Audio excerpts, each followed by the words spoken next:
Hello. In my last presentation, you saw me creating an expression of interest. I walked you step by step through the expression of interest process.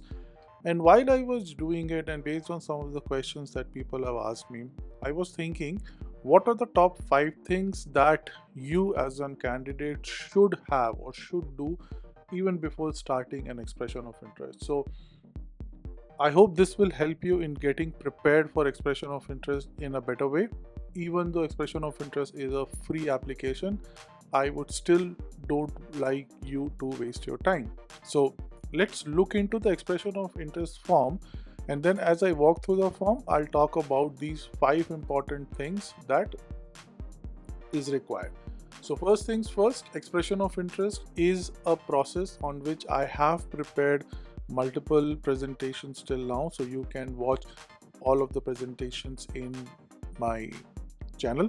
And today I'll take you through the 5 important things that you need even before you start your expression of interest. Okay, so let's get started.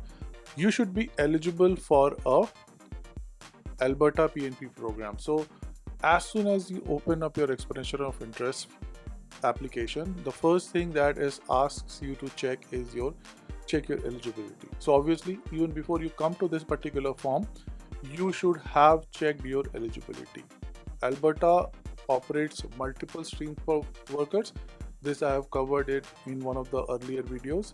So Alberta covers so many streams for worker, and out of that you might be suitable for say 2 or 3 or multiple streams, right? So depending on your situation and depending on your experience, depending on your job, you might be eligible for multiple streams. So at least make sure that before you fill up your expression of interest, you are eligible for one of the streams. You could be eligible for more, very good, congratulations, but at least you should be eligible for one of the streams. That assessment will have to be done by yourself based on the requirements laid out on the site.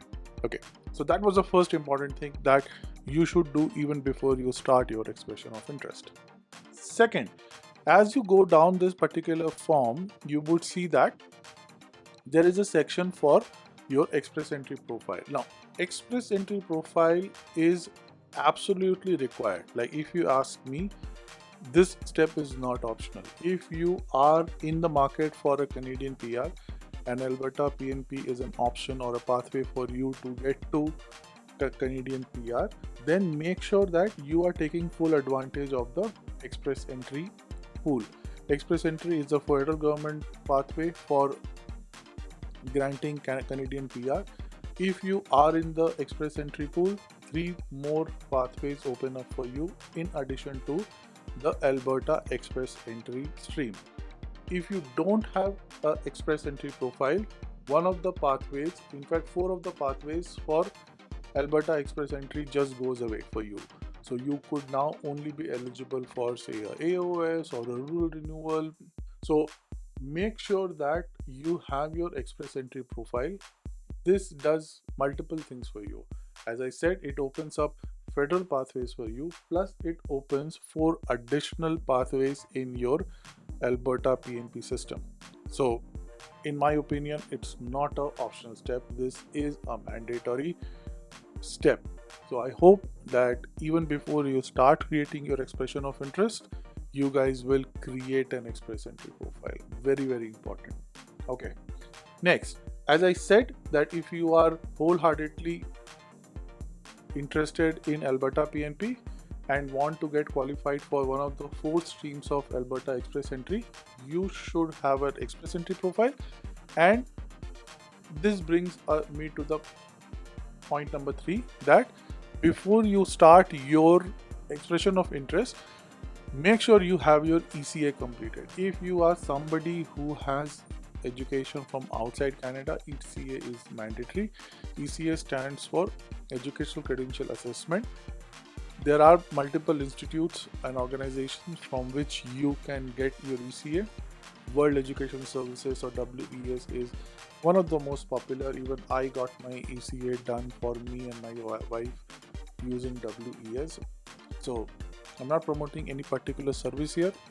Choose your service that works for you and get your Education Credential Assessment completed before your expression of interest. Don't wait for your invitation to complete your ECA. Even though you are not required to submit any form here, you are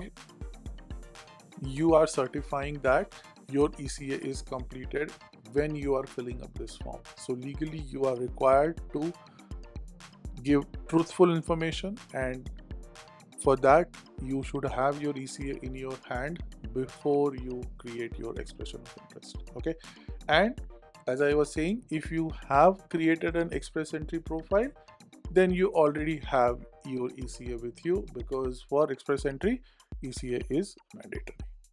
Similar to ECA, there is something called a language proficiency. So this is the fourth important thing that you need to have even before you start your expression of interest.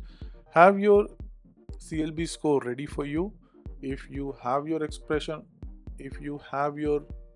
entry profile, then this is also something that you have already done. So don't need to worry or do a separate CLB. You can use the same score, and these are the 5 institutes from which you can get a CLB score. I think the first 3 are English and the next 2 are French. So if you're bilingual, you can get some extra points, but at least get 1 CLB done for you, depending on which region of the world you are watching this video from. So that covers 4 of the important points that you need to have in your kitty even before you start your expression of interest. Now, in my opinion, the last one is the most important. If you look into the eligibility criteria for your Alberta PNP, you will see that one document is absolutely getting mandatory, and which is your job offer. So make sure that you have a job offer, you have a legitimate job offer from an employer in Alberta. There are multiple criteria for your employer and your job offer, so that is detailed out in this particular link. So I'll have a link to this on my description. So your employer needs to meet some requirements, your job offer needs to meet some requirements, and things like that. So make sure that you have a job offer which meets the standards that's set by Alberta. Plus, it is now a very mandatory document. Without a job offer, it's very difficult to get invited, even if you create an expression of interest. Okay, so make sure that this job offer is ready with you. So do your job hunting, find an employer, get a job offer, and then only create expression of interest. However, let me take you through one important point. If you have created your express entry profile, so that was the first point that I discussed. Sorry.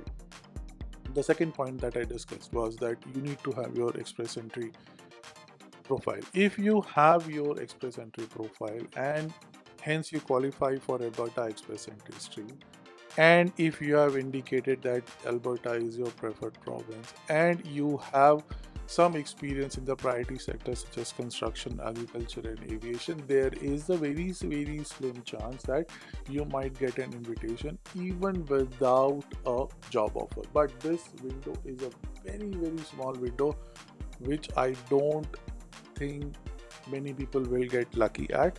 But still, if you are not working in Alberta, if you are working, say, in India with the experience in construction, agriculture, and aviation, you created your express entry profile, then it's quite possible that based on your occupation, based on your NOC, if at any point in time Alberta has a unique requirement, it might send you an invitation. But again, you can see that how slim or narrow the chances, but there is still a chance.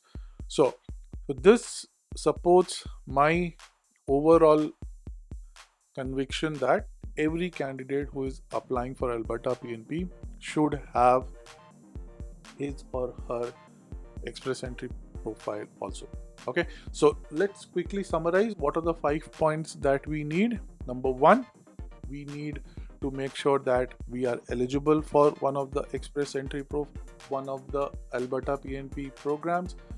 Next, we should have an express entry profile. If we have an express entry profile, then we should have a educational assessment and a Canadian language benchmark or CLB. If for any reason you have not created an express entry profile, if you are in that 1% who don't have an express entry profile but still wants to create an expression of interest, you still need to get these two documents. Your ECA and CLB are mandatory for your Alberta PNP. And after that, you need a valid job offer from an Alberta employer, a valid, legitimate, full-time job offer from an Alberta employer. Okay, so these are the 5 points that you can take away from this presentation. Do let me know if you have more questions, and I'll be more than happy to help you guys. Thank you so much.